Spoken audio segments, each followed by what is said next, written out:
Hey, salut tout le monde! Aujourd'hui, on se retrouve pour une nouvelle partie de Sword and Sorcery, les âmes immortelles. On va continuer la quête principale avec notre équipe Onamor Volkor Shae. Nous sommes rendus à la quête 4 qui s'intitule Mort aux orques, tout simplement. Donc après la quête 3, on avait réussi à vaincre, je crois, de mémoire, le chef des humains qui se lie avec les orques. Du coup, maintenant, on va voir un peu ce qui se passe au niveau du camp des orques. Donc on va faire un rapide brossage des personnages que nous avons. Et puis nous avons démarré la quête. Alors là, nous avons déjà Shae qui est ici.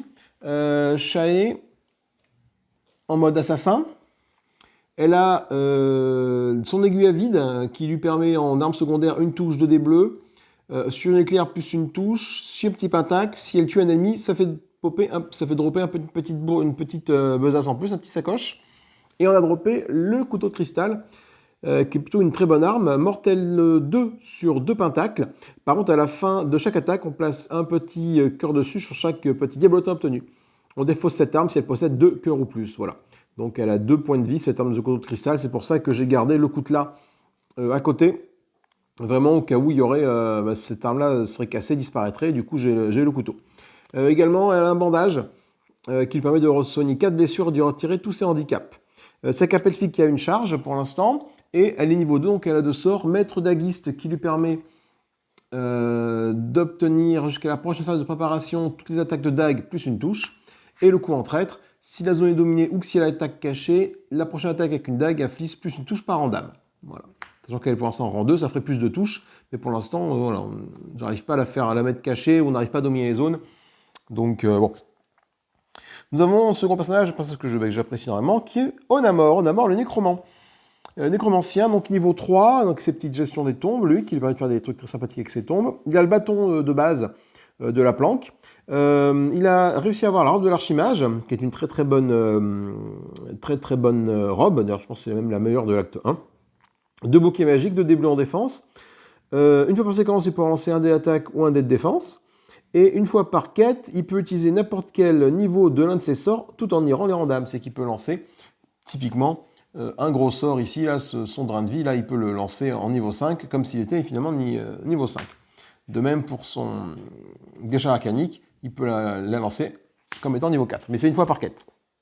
Également la barricade qui n'a plus de charge, mais elle va gagner une petite charge en début de quête, comme à chaque fois. Donc drain de vie qui lui permet de récupérer de la vie, sa décharge arcanique qui lui permet de faire une blessure gratuitement tous les tours, c'est plutôt une bonne nouvelle, et des gardes squelettes qui sont là pour absorber les dégâts à sa place en cas de souci. Également son talent expert qui lui permet d'ignorer, de ne pas lancer un dé pour obtenir un éclair. Et enfin nous avons Volkor, notre dragon, qui lui a réussi à trouver la tornade à la partie d'avant. Tornade qui est vraiment une très bonne arme au corps à corps. 2 touches, 1 dé rouge, 4 dés bleus. Tu fais une étoile, ça fait de l'attaque de zone, saignant les armures. Ça fait plus d'une touche sur un éclair. Tout simplement. Donc vraiment très bonne carte. Du coup, il passait plutôt en mode offensif parce que voilà, il n'a plus de quoi tanker. Notre ami Volkor, il n'a plus son bouclier. Donc du coup, il n'a que son armure de cuir pour tanker. Mais il a également son bouclier du dragon qui est ici. Le héros défendant, s'il gagne plus une de défense, ce qui peut être très intéressant. Il a également le souffle vigorant. Le souffle vigorant, c'est que pour chaque charge dépensée, il peut soigner une blessure par acte ou retirer un handicap du héros ciblé, et il est endurant. Donc pour l'instant, il a un petit point de vie, ce qui fait qu'il a 7 points de vie pour l'instant. L'anneau du troll, donc j'ai dit qu'il le soigne d'un point de vie par tour, et des bandages. Le héros ciblé sur une 4 blessures retire tous ses handicaps. Ah oui, Onamor, il a également les flèches enflammées, que je vais revendre tout de suite à l'Imperium, parce que je type pour un archer, et j'ai pas d'attaque à l'arc, donc ça me permet de vendre ça à l'Imperium, donc je remets dans le paquet des trésors, et je gagne 25 pièces d'or. Quand tu revends quelque chose à l'Imperium, tu grattes 25 pièces d'or par numéro d'acte auquel appartient l'objet. Donc là c'est acte 1, donc je gagne 25 pièces d'or. Que je prends donc tout de suite. En termes de richesse, avant de commencer la partie, nous avons ici 100, 200, 250, 255, 260, 270, 280 pièces d'or. Donc pour upgrader nos trucs et faire quelques emplettes, ça peut être très intéressant parce que cette quête de mort aux orques me permet d'aller voir l'Imperium avant de débuter la partie. Ce n'est pas contre-indiqué, enfin, ce n'est pas marqué le contraire dans le livre des règles. Donc, on va pouvoir faire un petit tour dans l'Imperium. On va regarder un petit peu comment est torché le niveau. Donc, le point de départ est ici. Nous avons une première zone ici avec notre zone de raise, un point de cheminement 1, 3 zones de fouille ici, un portail génération, une ombre, un portail génération fermé, une ombre, un portail de raise fermé. Portail génération, une zone de fouille, une ombre là-bas avec un portail fermé. Voilà. J'ai également 5 âmes à disposition pour monter en niveau mes petits bonhommes, sachant que je vise le niveau 3, donc il va falloir que j'ai 9 âmes pour pouvoir monter en niveau, que ce soit Shae ou Volcor. Écoute, on est parti. On va déjà commencer par faire un petit tour à l'Imperium avec tout notre argent là. Je vais commencer déjà par utiliser l'Imperium, je l'ai mis là. La capacité du poney fringant, non, de l'enclume enchanté. Ça coûte 50 pièces d'or, mais je retourne une carte armure sur sa face forgée. Donc c'est plutôt une bonne idée. Ce que je vais faire, l'armure de Shae, hop, 50 pièces d'or, je la mets en forgé. C'est-à-dire que du coup, elle est plus puissante. J'ai un petit bouclier magique en plus. 50 pièces d'or. Je fais pareil avec son coutelas. Je le forge. Pourquoi? Parce que si jamais mon couteau de cristal se pète, je serais bien content d'avoir pour l'emplacer mon coutelas forgé. Également, je vais, pour 50 pièces d'or, forger l'armure de cuir de Volcor, qui est ici. Voilà. Parce que, du coup, vu qu'il n'a plus de bouclier, ça peut être intéressant.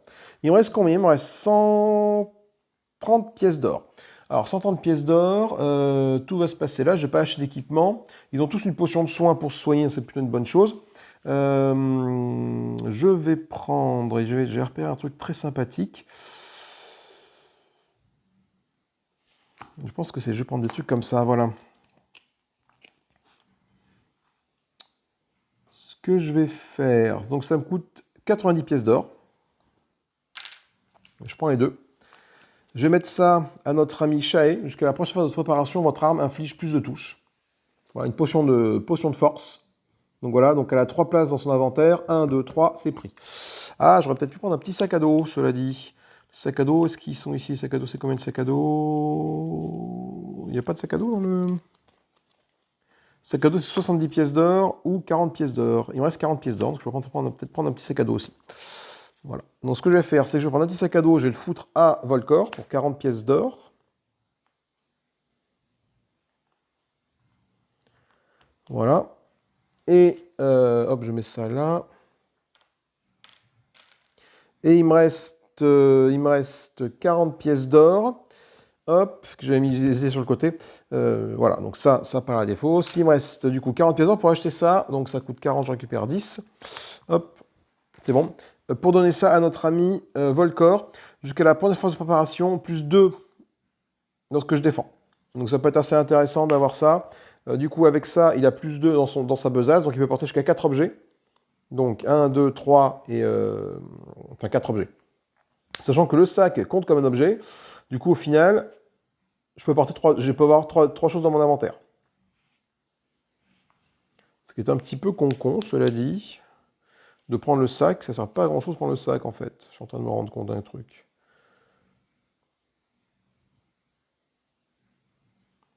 Non, parce que si tu veux, c'est un petit peu con pour le sac, sachant que ça m'offre du coup que 3 objets.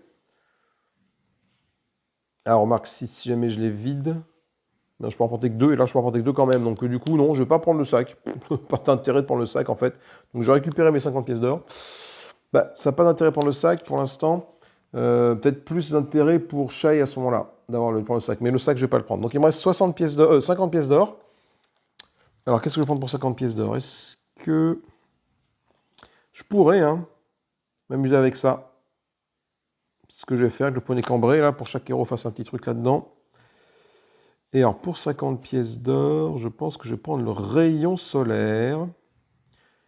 Ça coûte 40, et je vais le donner à Onamor. Il me reste 10. Le rayon solaire, qu'est-ce qu'il fait? C'est une attaque en ligne droite. Une note portée 3 touches, un des rouges, 2 des bleus, aveuglé, mortel. Voilà, donc c'est dommage, j'aurais bien voulu prendre ça, là, la frappe solaire, une espèce de truc de fou, une attaque de zone. Une grosse bombe, là, ça coûte 80, mais bon, je peux pas la prendre pour l'instant, je reste comme ça. Il me reste 10 pièces d'or. Ces 10 pièces d'or, je vais claquer donc pour 2 héros, 5 pièces d'or par héros, donc il ne me reste plus de trucs. Et j'ai misé d'avoir le diablotin, donc je vais lancer 2 dés bleus. Et si jamais j'obtiens un diablotin, parce que je mise sur un diablotin, je gagne 50 pièces d'or.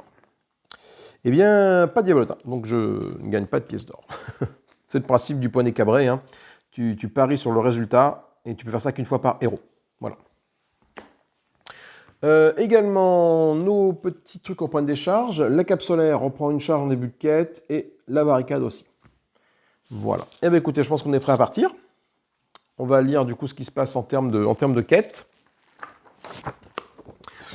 À l'issue d'un entretien avec le capitaine Anne et Sigard, après le combat contre la Guilde des Ombres, les héros décident de chercher de nouveaux indices dans les territoires orques au sud-est des Vouivres Jumelles. Le nombre toujours croissant de pouvoirs dans les régions sauvages entourant la ville et le dernier mot orque prononcé par Jack Crow ne font que renforcer l'évidence d'une application des tribus orques. Le capitaine Anne décide de partir avec les héros le matin suivant. D'ici là, le groupe peut passer le reste de la journée à acquérir plus d'informations sur les orques. Voir le livre des secrets en 4.1. Alors, là également, j'ai pas dit qu'il y avait un événement narratif ici. Et dans le livre des contes, là, il se passe quelque chose, c'est la zone A. Là, on a la zone B, là-bas. Et là, la zone C. Voilà. Donc, je vais en 4 points dans le livre des contes.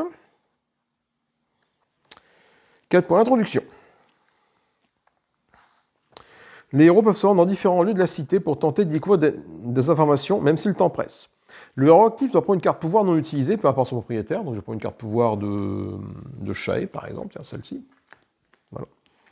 Et la placer face cachée sur l'icône de sablier, comme ceci. En haut, près du paquet événements, afin de suivre l'écoulement du temps. Chaque fois que l'icône sablier figure dans un paragraphe, cette carte de pouvoir doit être pivotée de 90 degrés dans le sens anti-horaire. Donc anti-horaire, comme ça. Voilà. Lorsque la carte se retrouve avec l'icône de réactivation en haut, donc comme ceci, le temps est écoulé. Alors, si vous voulez rendre au marché, on pivote et on va au marché, la bibliothèque, les bas-fonds, les palais royaux. Donc j'ai 1, 2, 3 activations, et en fait, je peux faire que 1, 2, 3 tours de carte. Donc, et j'ai 4 activations. Le marché, les bas-fonds, le palais royal. Et bon, on va aller au marché de la cité. Le marché de la cité est toujours peuplé d'achetants. On va au marché, on pivote ça d'un quart de tour comme ça. Le marché de la cité est toujours surpeuplé d'acheteurs et de vendeurs de toutes races. Les héros lancent 3 dés rouges. Chaque héros lance 3 dés rouges. Et on peut pivoter ça pour lancer les dés. Si au moins un héros obtient le symbole soit une sorcerie, on va en 4-6, sinon on va en 4-9. Alors, donc premier héros, pas de sort d'incenserie. Deuxième héros, pas de sort d'incenserie. Troisième héros, pas de sort d'incenserie. Est-ce que j'ai envie d'aller... de claquer un sablier pour faire ça?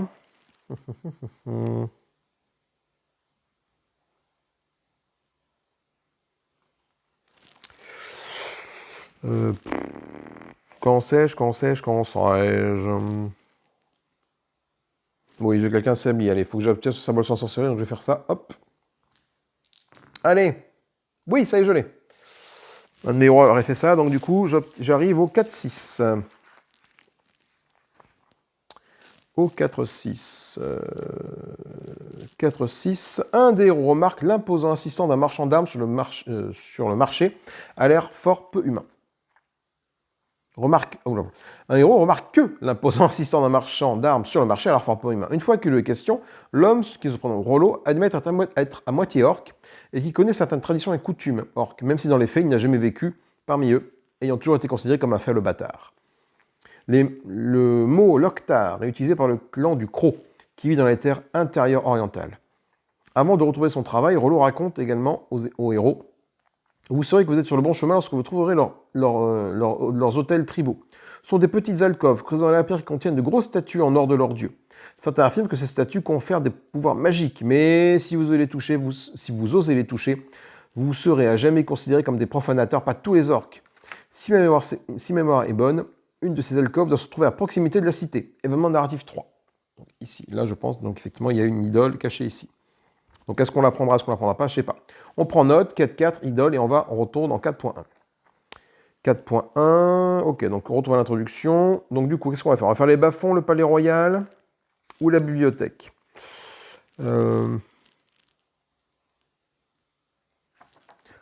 va faire la bibliothèque, ça me paraît pas mal, moi.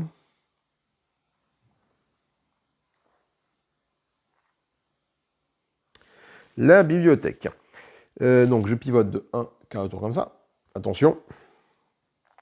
Le temps sera écoulé. Attends, du coup j'étais comme ça. J'ai fait une activation. J'ai fait ça pour la relance. Et là je suis là. Donc le temps est écoulé. Ah oui, donc du coup je peux faire que un truc. Attends, c'est marrant. Attends, j'étais comme ça. Attends, j'étais comme ça. Je pivote ça de 1. Je suis allé dans le marché. J'ai utilisé une relance. Donc j'ai pivoté ça de 1. Je pivote ça de 1. Ah oui, mais d'accord, mais d'abord, oui, le temps est écoulé, effectivement, mais d'abord, je vais me rendre dans la bibliothèque royale avant de faire ça. Ah oui. Donc la bibliothèque des vos jumelles possède quelques livres et d'anciens parchemins dont certains détaillent les traditions et légendes de la race de la Côte de Talon. Lancez 3 dés rouges. Ok, donc là c'est pareil. Ah, le héros peut décider de refaire une tentative si le groupe peut faire peut refaire une tentative s'il est constitué d'au moins un héros foi ou magie. Ça tombe bien, j'ai Onamor qui est un héros de type magie. Donc je vais lancer ça par mes héros. Il faut que j'obtienne un symbole soin de sorcerie. Non. Non. Et oui! Sur le dernier lancé, ma relance gratuite. Donc du coup, on va en 4-7. En 4-7, qu'est-ce qui se passe en 4-7? Le mot Loktar est introuvable parmi les différents tomes que les héros ont pu consulter. Bien que l'un d'entre eux parle d'un lieu étrange au sud-est de la cité, appelé la source de la pierre et l'enclume. Point de cheminement 1. Point de cheminement 1, c'est là. Dans lequel, une arme mélangée repose, scellée dans la pierre depuis un des temps. Le texte accompagnant l'illustration dit « La légende raconte que cette arme choisira son propre maître parmi tous ceux qui tenteront de l'extraire de la pierre. » De plus, le livre rapporte que ces territoires ont toujours été un champ de bataille entre les orques et les humains, et que les orques considèrent l'association entre de l'arme et de la pierre comme un symbole de la force de leur dieu. Toute la zone est sacrée à leurs yeux. Donc on prend note, 4.4, légende, et on retourne en 4.1. Donc là, le temps est écoulé. Du coup, on va en 4.12 de ce que nous dit le truc. Donc ça, hop, je le remets dans le paquet de Chaé, et on n'a plus besoin. 4.12, le jour, tout sache à fin, et les héros retrouvent leur quartier pour goûter un repos bien mérité. Le lendemain, les héros, accompagnés du capitaine Anne, traversent la cité en direction de la porte sud, au milieu du peuple reconnaissant. Une fois au pied de la porte, ils font la connaissance du comte d'Alve et de ses gardes de retour de leur quête. Bien qu'âgé, le gérant apparaît comme un homme fort et noble aux cheveux noirs corbeaux. Son regard et ses mouvements trahissent un excellent entraînement. Salutations, héros venus d'entre les morts. Vos actes semblent promis à la légende, encore plus que votre propre résurrection, et je remercie les 3 dieux pour cela. Capitaine Anne, je vous ai sur le départ, mais avez-vous choisi votre destination? Le capitaine répond. Salutations à vous, comte. Chaque personne dans cette cité vous est reconnaissant de vos efforts. Nous allons nous mettre en chasse du camp orc responsable. En chasse du camp orc responsable de la brutale attaque de la cité. Nous commençons par la source de la pierre et de l'enclume, un de leurs lieux saints. Nous voyageons léger et mort aux orques. Le comte réplique. Malheureusement, je dois vous demander de laisser cette quête à nos héros. J'ai besoin de votre aide à l'intérieur des murs de la cité, Milady. Vous savez à quel point vous êtes respecté et les hommes vous obéissent. Je refuse de me passer de vous, ne serait-ce que pour quelques heures. Héros, bonne chasse. À contre-cœur, mais conscient de son devoir, Anne abandonne le groupe et emboîte le pas au comte. Sur ces mots, les héros font leurs adieux et laissent derrière elles la cité réconfortante. L'aventure commence. Alors, l'aventure commence, on est parti. Alors, j'ai pas mis les petits, je me rends compte, petits jetons d'activation sous les personnages pour savoir qui joue en premier.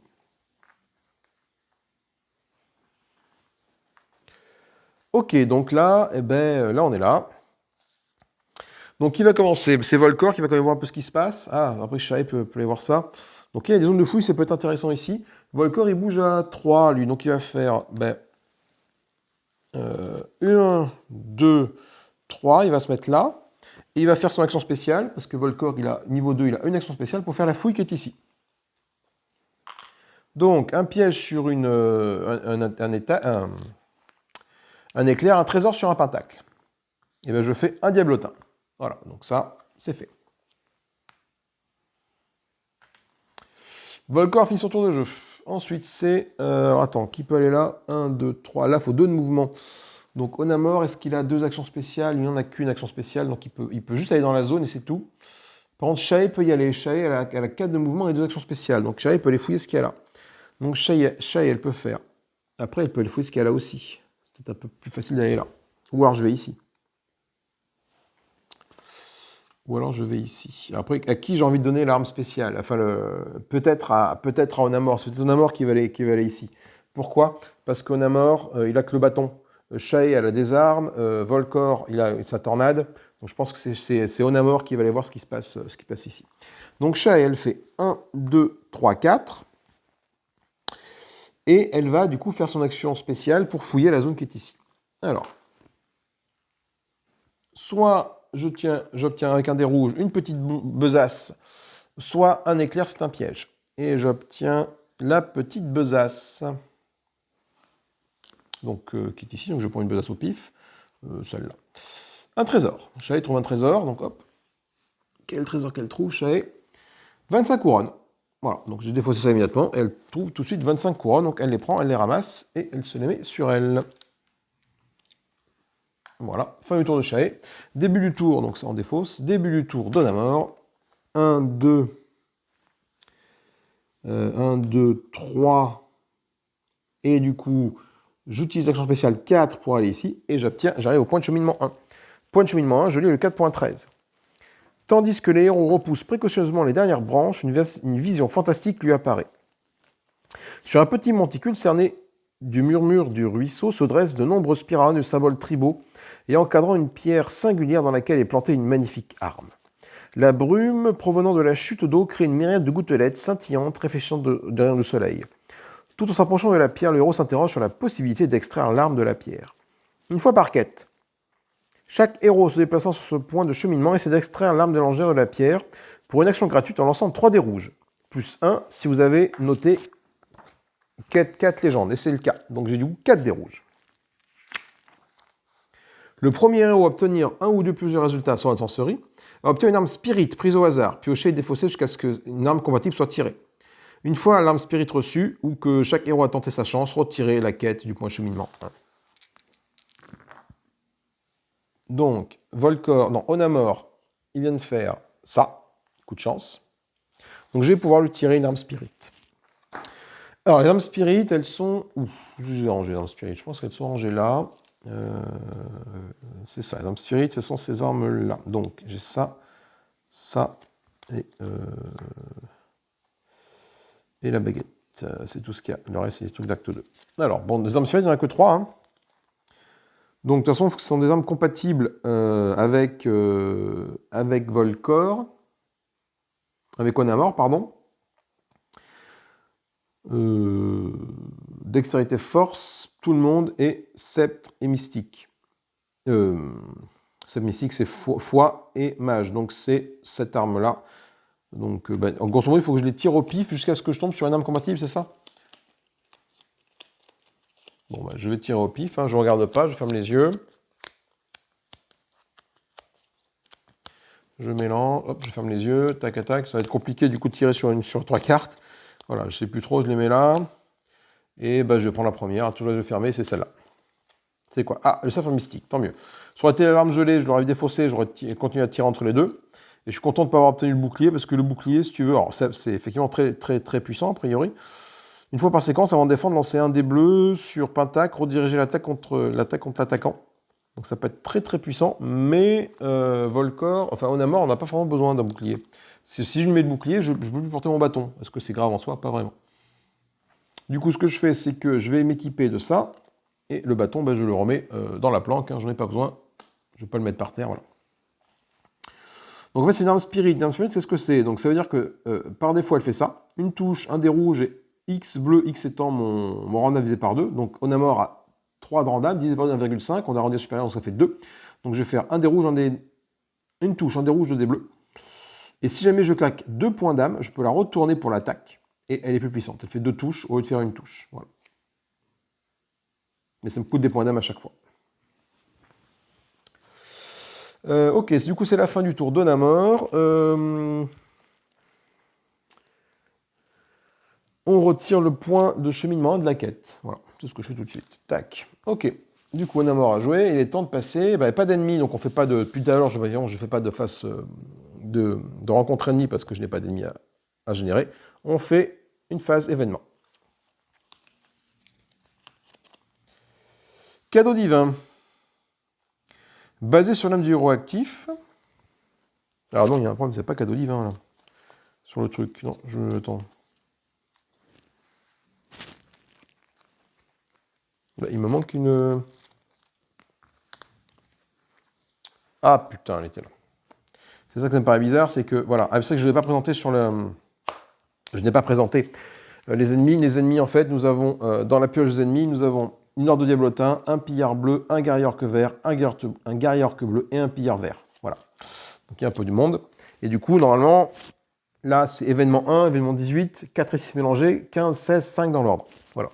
Sachant que 5, c'est l'événement de la nuit, et 4, c'est le jour, et quand il arrive, tous les héros guérissent une blessure, en plus des événements. Du coup, là, c'est l'événement narratif 1 qu'on met là. Voilà. C'est ça qui me paraissait étrange. Événement narratif 1, ça me dit d'aller lire ce qui se passe en 4.14. J'y vais de ce pas. Les craquements de branches est annonciateur d'un grand danger. En un instant, les héros sont observés par une bande d'ennemis enragés commandés par un puissant chef de guerre. Placez le guerrier... Oh putain. Placez le guerrier orque rouge sur le portail de génération diablotin. Ici. Donc déjà, on n'est pas bien. Remarque, lorsque le guerrier orque rouge disparaît, retirez-le de la quête. Donc je prends sa feuille au guerrier orque rouge. Alors le guerrier orque rouge, c'est un espèce de gros machin pas rigolo. Qu'est-ce qu'il va faire le guerrier orque rouge comme saleté? Donc il commence déjà, lui... Alors attends, il faut que je prenne sa feuille de personnage. Le guerrier orque rouge, déjà, il commence là. Donc il a juste 15 points de vie, le bâtard. Hein. Donc 4 points d'âme, un trésor quand il meurt, sensible aux arcanes, a priori 2 d'armure. Putain la vache. Il arrive avec un pouvoir. Donc son pouvoir, ça va être ça. Toutes les attaques principales infligent une touche poison, sauf si la garde réussit.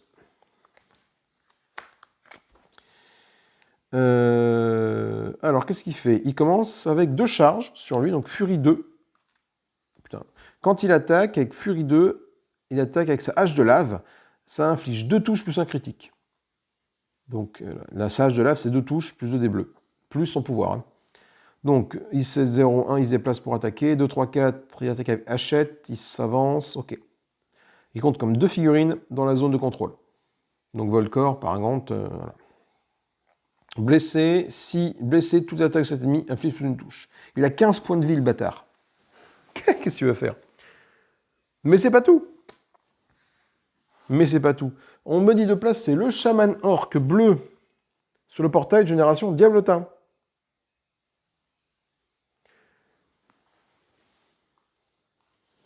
Donc le chaman orque bleu, je vais prendre sa feuille. Donc le chaman orque bleu avec un pouvoir. Donc c'est lui.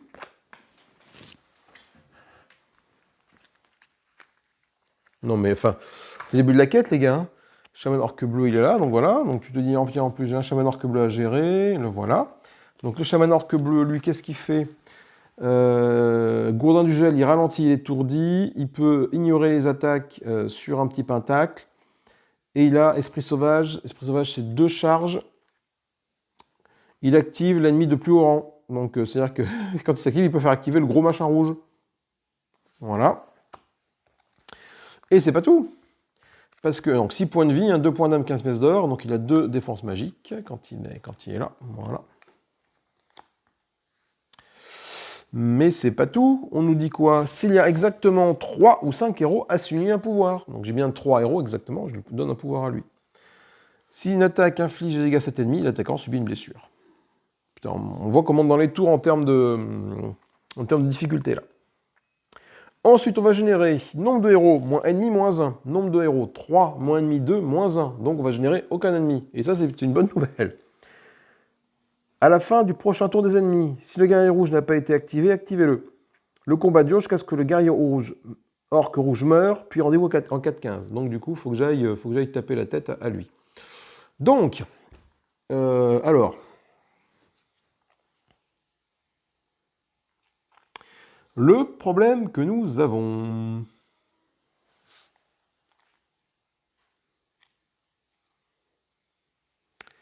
Le problème que... Ah, tiens, j'ai pas fait un truc en phase de préparation. J'ai oublié de mettre une charge à Volcor. Voilà. Donc du coup, bon, on attaque la prochaine phase de préparation. Donc tout ce qui doit être rechargé doit être rechargé. Ça passe à 2, hop, parce qu'il gagne, un truc, une charge random. Pas random, donc il est une charge maximum, c'est ça. Donc je suis à 2. Gagner une charge sur votre carte héros. Le max, c'est le random, d'accord. Je fais rien qui me permet de gagner plus de charge, non. Ok, donc là, on n'est pas bien. On n'est pas bien parce que le seul qui peut aller au corps à corps, c'est Volcor, donc il va y aller. Hein.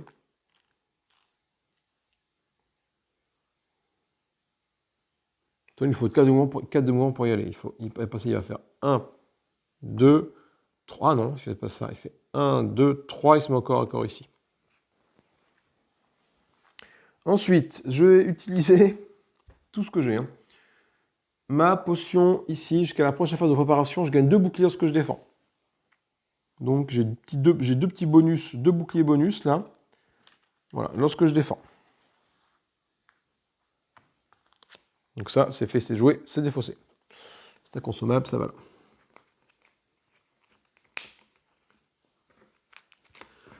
Ensuite, donc il me reste encore mon action spéciale à faire. Hein. Donc je vais attaquer avec ma tornade hein, sur ces petits gars là. Ma tornade, elle est là. Donc je cible qui, peu importe qui je cible. Hein. J'ignore les armures sur ça. Je fais plus une touche sur un éclair et c'est une zone là-dessus. Donc on a quand même vu que il fallait quand même que j'essaie de d'attaquer les guerriers en rouge. 15 points de vie, les guerriers en rouge. Il y a moyen de faire quand même très très mal avec ça. Hein. Donc je vais utiliser mon action spéciale pour ajuster mon attaque. Et ils vont gagner déjà plus d'une touche. Ensuite, j'ai 2 touches. 1 dé rouge, 4 dés bleus.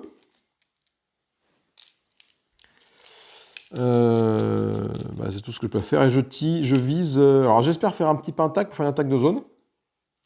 Je pense que je vais quand même taper le chaman. Parce que je me dis que j'ai peut-être plus de chance de le tomber lui, le chaman. Là. Toi, rapidement. Parce que lui, il risque de me gonfler le chaman. Bon, je vais prendre une blessure, mais là, du coup, il faut que je fasse 6, 7, 8. J'ai peut-être la chance d'arriver à 8, sachant que j'ai déjà une touche. Ok. Alors, qu'est-ce que je fais? Oh, putain. Alors, si, c'est pas trop mal. Enfin, c'est pas trop mal. Déjà, j'ai une attaque de zone avec mon pentacle. Donc, c'est-à-dire que tous les deux vont prendre les mêmes dégâts. J'ai une touche, 2 touches, 3 touches, 4 touches. 4 touches. 5 touches, 6 touches. J'ai 6 touches. Alors. Putain, j'ai pas de relance.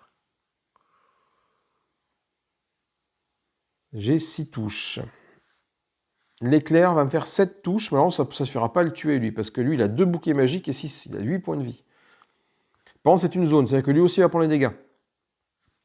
Donc à ce moment-là, je vais peut-être plutôt prendre la touche, parce que qui ne l'a pas tué, je vais plutôt faire l'éclair qui ignore les armures. On va plutôt faire ça, comme ça lui n'aura pas d'armure, il va aussi prendre des dégâts.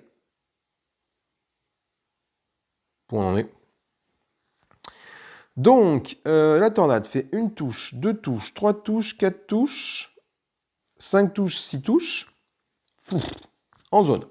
Donc 6 touches, c'est-à-dire que toi, là, donc déjà tu perds ça, pour 6 touches, et il en reste 4, donc tu prends 4 points de dégâts.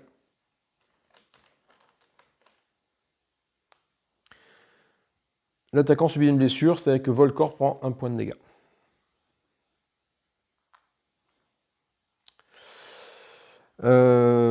Ensuite, toi, je fais du coup 6 touches. 1, 2, 3, 4, 5, 6. Ça ignore les armures grâce à mon étoile, la tornade. Voilà, ça reste une zone, ça c'est bon. Donc 6 touches. Tu lances 2. Donc j'ai 6 touches et on lance 2 dés bleus pour les armures pour lui. Il en part une, donc il en prend 5. Il se prend déjà un gros 5 points de dégâts dans la mouille. C'est puissant cette tornade là. C'est puissant, mais du coup, ça laisse Volcor en situation assez délicate, dans le sens où il est tout seul, là, contre les deux, là. Après, bon, Shai pour arriver derrière, pour taper avec ses dagues, il y a moyen, je pense, de tomber ça rapidement, voire on a mort. Il y a moyen de faire des trucs rigolos, mais là, dur. Du coup, Volcor a fini son tour. Je regarde si je peux pas faire d'autres choses. Mon son spécial, c'est pour soigner. Mon bouclier du dragon, qui est ici, c'est quand je vais me défendre. Donc je vais tranquillement penser à le mettre sur moi pour faire un autre bouclier en plus. Donc j'aurai déjà 3 boucliers pour absorber tous les dégâts qui vont mettre sur la couenne. Et c'est donc la fin du tour de Volcor. On va donc tirer une carte en contre-ennemi, voir un peu ce qui se passe. Ok. À la fin du prochain tour des ennemis, si Guerrier Rouge n'a pas été activé, activez-le. Donc effectivement, si la carte en contre ne l'active pas, le Guerrier Rouge s'active. Oh putain. Tous les ennemis engagés sont activés. Sinon, les ennemis se déplacent d'un maximum de zones vers le plus proche. Donc du coup, ils vont s'activer dans l'ordre. Lui va s'activer et lui va s'activer. Alors, le guerrier orc rouge, il est au corps à corps. Il attaque avec sa hache de lave, utilise Furie 2. Donc, hache de lave, d'abord. Donc, il fait 2 touches, plus 2 dés bleus sur... 2 touches, plus 2 dés bleus sur Volcor. Mais, il est gros, il compte comme 2, il domine la zone. Ils sont clairement en domination de zone avec le chaman. 2 contre 1. Ça veut dire qu'il a plus une touche. Ensuite, il est blessé. Ça veut dire donc qu'il a encore plus une touche. Et 2 dés bleus. 2 dés bleus, coup de bol, ne font rien. Alors, il fait 1, 2, 3, 4 touches. Je vais utiliser mon bouclier dragon. Le héros défendant ciblé gagne plus un bouclier. Donc, ce bouclier, bon, c'est uniquement pour l'attaque, hein, c'est éphémère, mais ça peut faire 1, 2, 3, 4. Ah non, 4 avec celle-là. Dans l'ordre, je crois que, de mémoire, quand on attaque...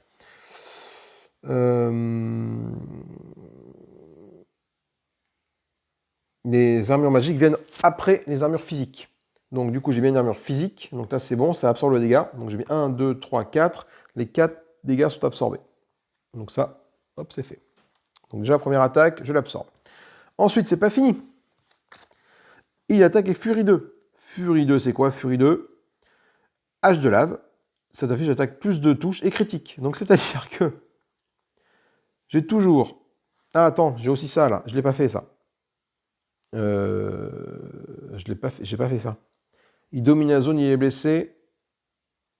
Et il y a ça. Donc il a déjà plus une touche. Et poison, sauf sauvegarde réussie. Volcor, il sauvegarde le poison sur un bouclier. Non, Volcor prend un poison. Donc Volcor se prend poison 1. Et du coup, le bouclier magique, hop, est sorti de son armure de cuir. Parce que du coup, ça faisait au total 5 touches. 1, 2, 3, 4 avec le là, et 5 avec l'armure magique. Ok. Donc là, par contre, Volcor, il risque de prendre la foudre, mais alors quelque chose de surpuissant, quoi. La vache.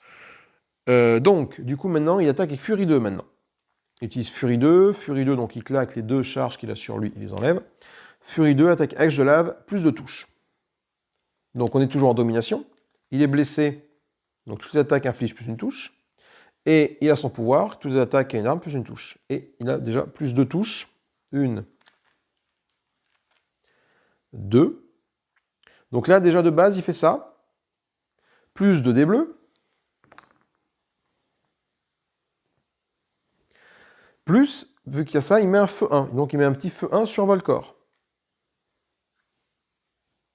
Plus critique. Donc je pioche un petit critique dans ma poche des critiques qui est ici.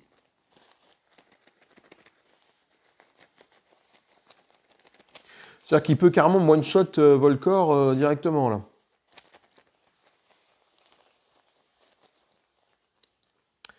Volcor a moins en armure. De manière définitive. C'est-à-dire que mon armure de cœur ne compte plus. Donc, en termes de dégâts, nous prenons la mouille. 1, 2, 3, 4, 5, 6, 7. Oh 7. Alors, heureusement, j'ai ça. Ça fait plus que 5. Donc les deux sont annulés. Et ça non, j'ai le droit à 2 dés bleus. Donc 5 et 2 dés bleus. Je fais ça et ça, donc il y en a une qui est annulée, ça c'est bon. Et l'éclair me donne un petit bouclier quand je défends. Donc ça c'est bon. Donc finalement je prends 3 points de dégâts.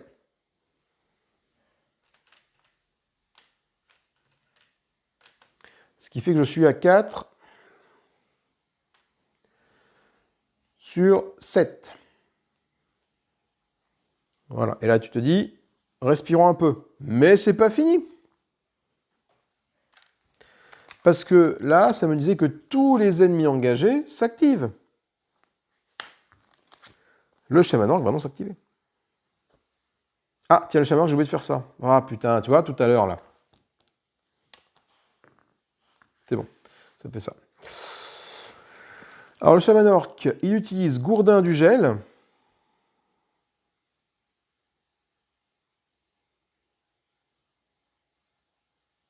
Donc il attaque Gourdin du gel. Gourdin du gel, c'est une touche, un dé rouge, 3 dés bleus. Une touche, un dé rouge, 3 dés bleus. Alors, il n'y a pas de pentacle, donc il fait une touche, 2 touches. Ah, 3 touches parce qu'il domine la zone avec son copain l'orc. Ils sont là. Donc ça fait 3 touches sur Volcor. 1, 2, 3. Volcor, il a quand même 2 trucs comme ça. Ça, c'est bon, il peut lancer un dé bleu pour essayer de parer la truc. Non, je prends un dégât. Je suis donc à 5 points de vie sur 7. Ça sent pas bon le début de partie. Mais c'est pas fini. Non mais sérieusement, enfin, c'est quoi cette mission là?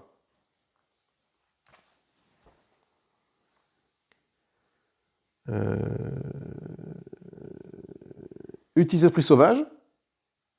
Esprit Sauvage, ça coûte 2, donc c'est 2 charges. Si possible, activez l'ennemi en jeu du plus haut rang, sinon générez un monstre ennemi dans sa zone de Shaman Orc. C'est-à-dire que je réactive le guerrier orc.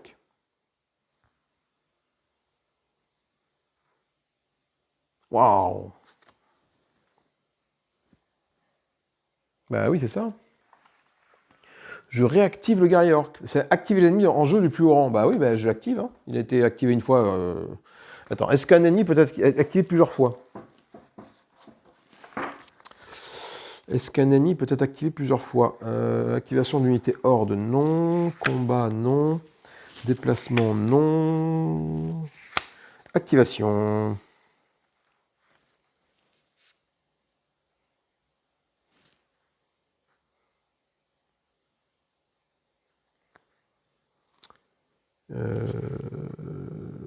Active un ennemi, signifie la carte parchemin de l'ennemi.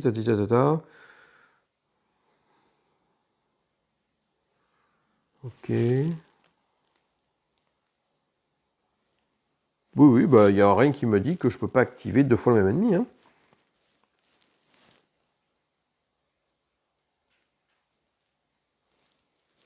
C'est l'assignation des ennemis, non. La génération des ennemis, non. L'activation des ennemis.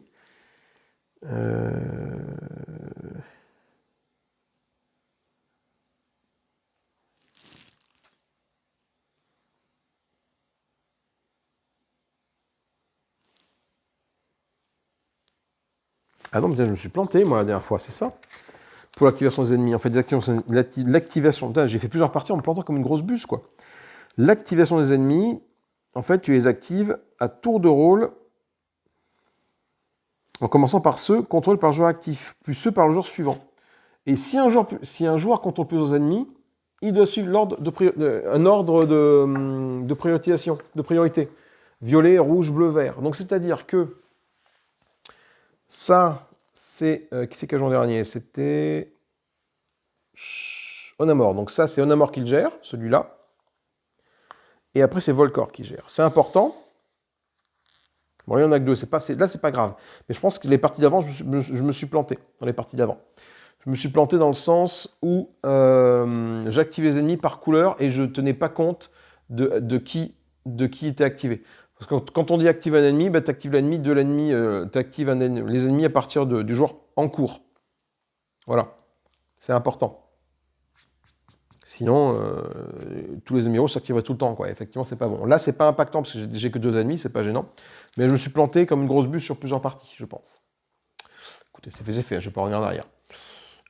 Donc, du coup, donc, lui, il sera actif, hein, c'est ce que là. Donc, il réactive, donc il va attaquer, du coup, notre ami, il tape sur Volcor, hein, et il tape avec 2 dés rouges plus 2 dés bleus. 2 touches plus 2 dés bleus. Sachant qu'il est blessé, il fait donc plus une touche. Et il est dans domination, plus une touche. Et il a son pouvoir en plus une touche. Là, il fait 2 trucs, donc il fait 3 touches sur Volcor, plus poison 1 éventuellement, sauf sauvegarde réussie. Volcor sauvegarde le poison sur un dé bleu, sur un bouclier. C'est bon. Donc pas de poison de nouveau sur Volcor. Donc je me prends 3... je me prends 5 touches en fait. 2, la domination, le pouvoir et le déchaîné. 5 touches sur Volcor. Putain, mais ça, il va me tuer Volcor. 5 touches. Sur 5 touches, j'en absorbe 2 avec ces 2 boucliers-là. Voilà, donc il me reste que 3 touches à parer. Malheureusement, je n'ai que 2 boucliers, 2 dés bleus. Donc j'arrive à faire ça. Une touche est parée. Une étoile, ça fait ça comme ça, voilà. Donc je m'en prends une dans la musette. Donc je suis à 6 points de vie sur 7 points de vie. Bah du coup il meurt. Ah non, bah non, faut que j'aille soigner avec mes petits bonhommes là. Avec les copains. Faut que j'aille le soigner, sinon lui il va mourir. Bon, c'est la fin du tour de Volcor. Enfin, on va passer maintenant à... Qui c'est qui joue maintenant pour y aller? C'est Onamor.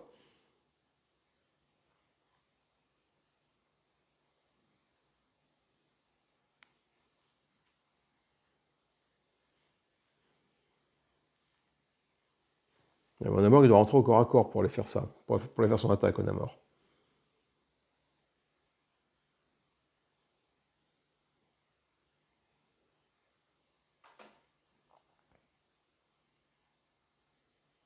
En fait, maintenant, pour soigner, de toute façon, il faut que je rentre au corps à corps, j'ai pas le choix pour soigner.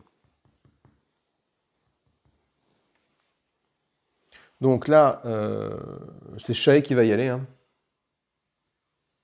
Alors, Shae, qu'est-ce qu'elle va nous faire, Shae?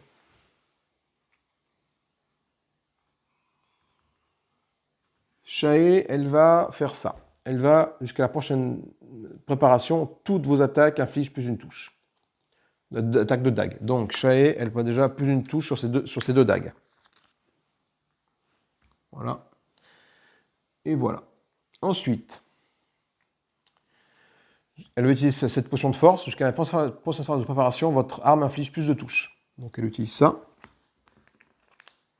Je claque tout ce que j'ai, là, parce que là, on n'est pas bien.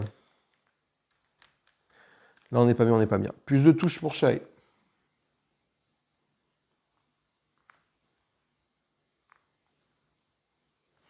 Ça fait que sa dague, là, de cristal, a déjà 1, 2, 3 touches sur elle. Hein. Plus de touches, ça fait déjà 5 touches. Hein.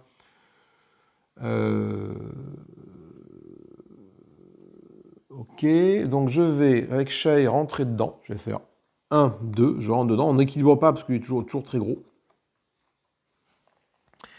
J'utilise une action spéciale, ma première action spéciale, parce que Shae a 2 actions spéciales, c'est l'avantage de Shae, au niveau 2, 2 actions spéciales, pour utiliser mon bandage sur Volcor. Donc le bandage, je le défausse. Et ça fait gagner 4 blessures et 1 handicap à Volcor. Et retirer tous ces handicaps. Donc Volcor, il va perdre ça, il va perdre le feu et le poison. Voilà, donc on dit merci Shae d'être venu m'aider. Je remets ça dans la petite... Voilà. Et je soigne de 4 points de vie. Voilà. De 6, je redescends à 2. Maintenant, Shae, qu'est-ce qu'elle va faire? Shae, elle frappe à combien? Donc je n'aurai qu'une seule attaque, mais doublée parce que Shae avec son... Putain, on voit rien avec les reflets, c'est pénible, excusez-moi. Shae avec son passif, là, Danse des lames, quand elle attaque une fois avec ça, elle attaque après la même cible avec ça.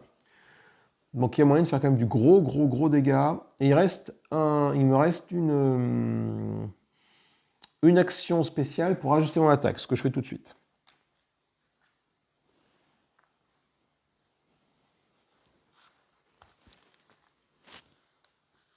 Ah, attends, j'ai pas fini. Il s'éloigne d'une zone, lui, pardon. Hop. Le guerrier orc, là, le chaman orc, il s'éloigne d'une zone. Dans sa activation ici. Utiliser esprit sauvage, c'est fait. S'éloigne d'une zone, voilà. Bon, et du coup, on va tout donner sur, le guerrier orc.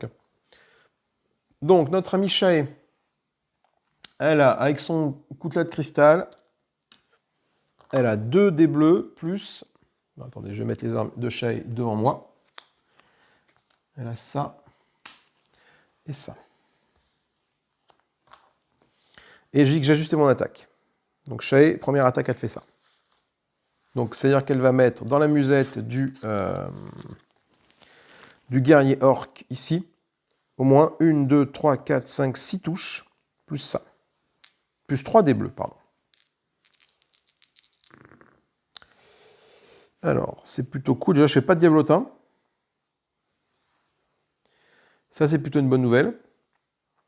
L'éclair, ça contre rien. Par contre, mortel, ah non, j'ai qu'un pentacle. Je peux pas faire mortel 2, malheureusement. Donc j'ai 1 touche, 2 touches, 3 touches, 4 touches, 5 touches, 6 touches, 7 touches, 8 touches. Paf, une grosse attaque à 8, dans sa mouille. 8, donc sur 8, il a 2 d'armure. Donc il en absorbe déjà, sur 8, 2 d'armure, il en absorbe du coup 2. Donc il reste 6 touches.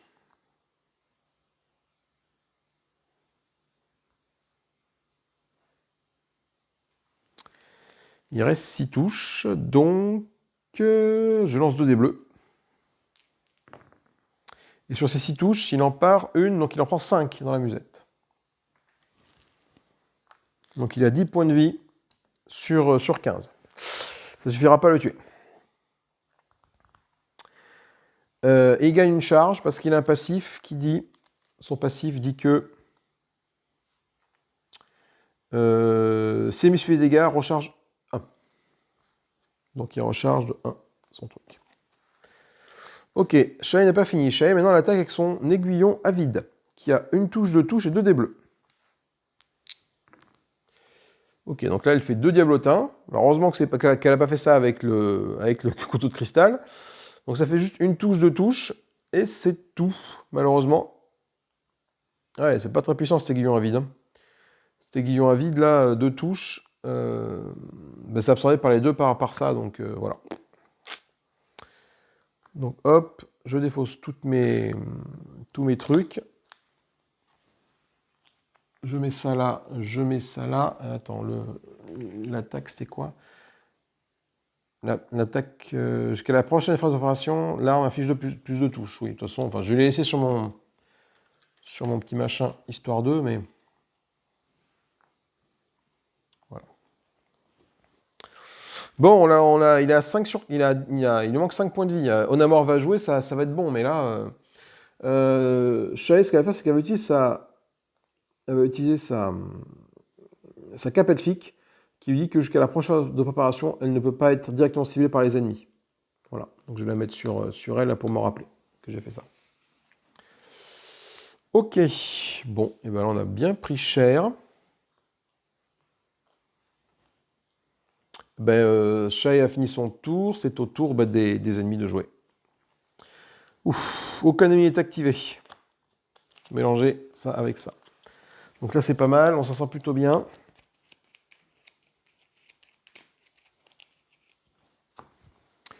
Aucun ennemi n'est activé.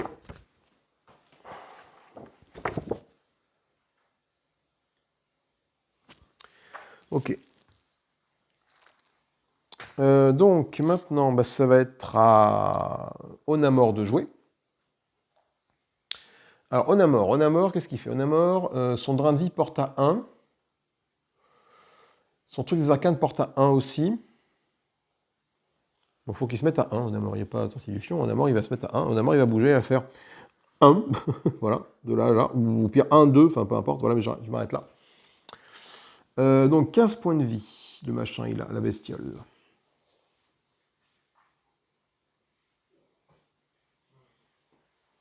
Je pourrais utiliser les capacités de marbre de l'archimage tout de suite. Pour faire que d'utiliser un pouvoir,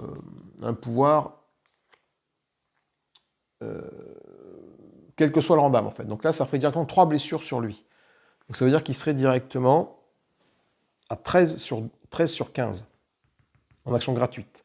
Et c'est ce que je vais faire. Donc j'utilise ma robe de l'archimage, hop, je mets ça là pour me rappeler que je l'ai utilisé.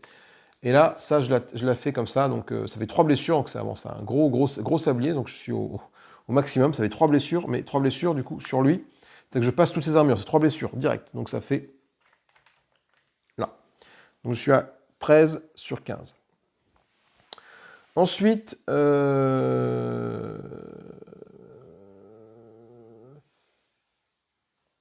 vais utiliser mon drain de vie sur lui, en ajustant mon attaque, parce que pour l'instant je n'ai pas encore ajusté mon attaque.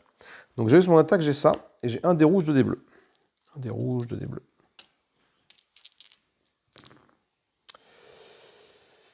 Alors,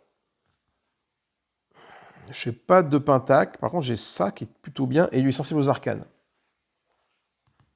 Donc il a déjà plus une touche.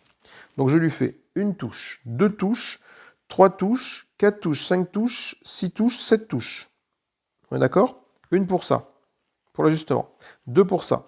3 pour l'éclair. 1, 2, 3. 1, 2, 3. 4, 5, 6 et 7 parce qu'il est sensible aux arcanes. Sur les 7, il en absorbe 2 pour son armure. Donc il reste 5. Sur les 5, il a droit à 2 dés bleus. Il en prend une, donc il s'en prend 4 dans la musette et il meurt.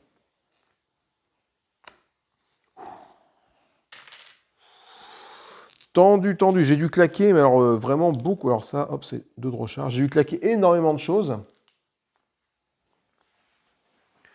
pour que lui il meure. Hein. Donc en mourant, il est dans une petite tombe. Voilà. Ça c'est bon. Donc il est mort. Qu'est-ce qu'il me drop lui également, le guerrier orque rouge, quand il meurt? Putain, il a fait mal. Hein. Il a fait tuer Volcor. Donc il drop 4 points d'âme. Donc ça c'est plutôt une bonne nouvelle parce que ça va permettre de monter en niveau à mes personnages.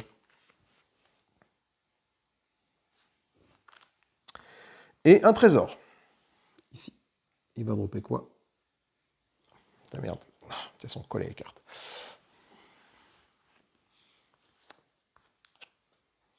La dague de rituel.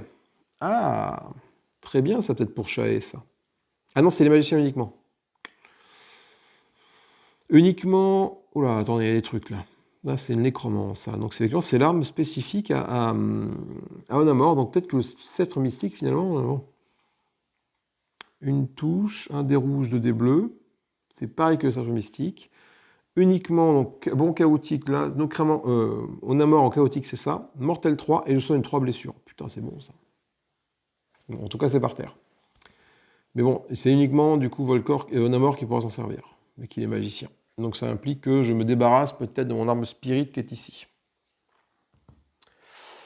Ça, c'est quand même une attaque de zone. Là où c'est l'attaque actuelle, c'est un truc de corps à corps. Onamor n'est pas forcément fait pour aller au corps à corps, quoi, tu vois. Ok, le guerrier rouge, il est mort. Ça, c'est fait.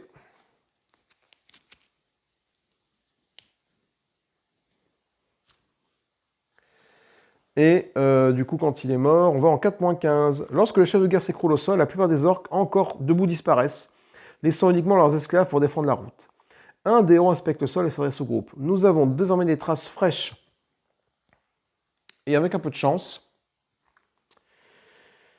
nous pourrons suivre leur patrouille jusqu'à leur camp. Suivons-les. Événement narratif 2. Pouvoir où elle mène. Et en route, garder les yeux ouverts. Alors, événement narratif 2... Ben oui, mais moi je l'ai pas, l'événement narratif 2 encore positionné. Ah ben il va arriver, je suis con. Retirez tous les guerriers orques et chamans orques de la partie et mélangez leurs 4 ennemis dans le paquet des ennemis. Oh putain, donc c'est-à-dire que toi t'es retiré, donc je t'ai pas tué. Même si je t'ai bien fait mal, je ne t'ai pas tué, dommage. Hop, donc ton pouvoir disparaît, c'est plutôt cool. Et je te mélange dans le paquet des ennemis. Donc c'est vrai que j'ai un chaman qui va revenir après. Ouvrez le portail génération bouclier. Donc portail génération bouclier, c'est celui qui est ici. Et en milieu, placez l'événement narratif 2 dans la zone de la tuile A sur le terrain 13A. Ou 13B, c'est ici là. Presse B. Développement narratif de cela. Donc là, grosso modo, il faut que j'aille là maintenant pour déclencher la suite des hostilités. Donc c'est-à-dire que maintenant, parmi les ennemis, j'ai un putain d'orc bleu qui est présent. Ouais. Ok. Fin du tour d'Onamor. Du coup, Shae, ben ça, finalement, ça se passe à grand chose. J'ai claqué ça pour rien. On passe en phase de préparation. Non, phase de pouvoir, il n'y en a pas. Phase d'événement, donc là, ça passe dans la défausse, comme ça. Voilà. Phase de préparation, donc du coup, on recharge, donc tous les petits bonus disparaissent qui sont ici. Tac, tac, tac, tac. Tac. Tac, voilà.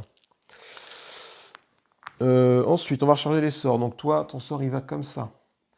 Chez Onamor, Onamor. Alors Onamor, ça pivote comme ça. Ça pivote comme ça. C'est tout ce qui se passe. Ça revient actif comme ça. Et chez Volcor, alors ça, du coup, les petits bonus disparaissent. On remet ça ici. Ça se retourne et on gagne une charge pour son niveau, mais non. Par contre, grâce à son du troll, il gagne un point de vie. Ok. Et là, j'ai 9 points d'âme. Donc je peux augmenter quelqu'un au niveau 9. 3. Alors attends, 1, 2, 4, 6 et 9. C'est bon. Donc du coup, qui c'est qu'on va monter en niveau? Donc c'est soit Shae, soit Volcor. Shae, si elle passe niveau 3, elle a une attaque de plus. Donc elle va pouvoir taper encore plus fort avec ses dagues. Putain, c'est bon ça. Et notre ami Volcor, niveau 3. Je vais peut-être passer niveau 3 lui. Pourquoi? Donc il a déjà 2 actions spéciales. Il ne gagne pas de pouvoir, mais 2 actions spéciales.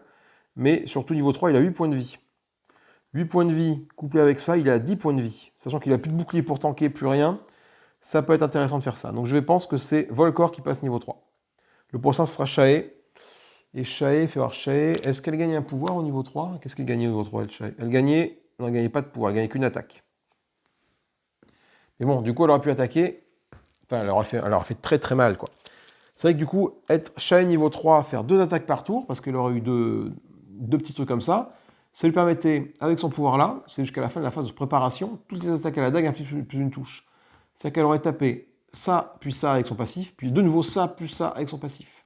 Et ça aurait fait très très très très mal. Mais là, en termes de dégâts, je pense qu'on n'est pas trop mal. Bon, déjà, elle fait très mal de base. Volcor, lui, pareil, avec son drain de vie, tout ça, il y a moyen de faire très mal, il y a encore ça. Et Onamor, et Volcor, il a sa tornade. Donc, il fait également très très mal. Donc, du coup, on va essayer de privilégier la défense pour l'instant. Et moi, du coup, je vous propose de faire une petite pause, parce qu'en fait, on a avancé dans la partie. Pas beaucoup, mais bon, il est temps de faire, je pense, une petite pause. Et on se retrouve plus tard pour la suite de cet événement. A plus, salut!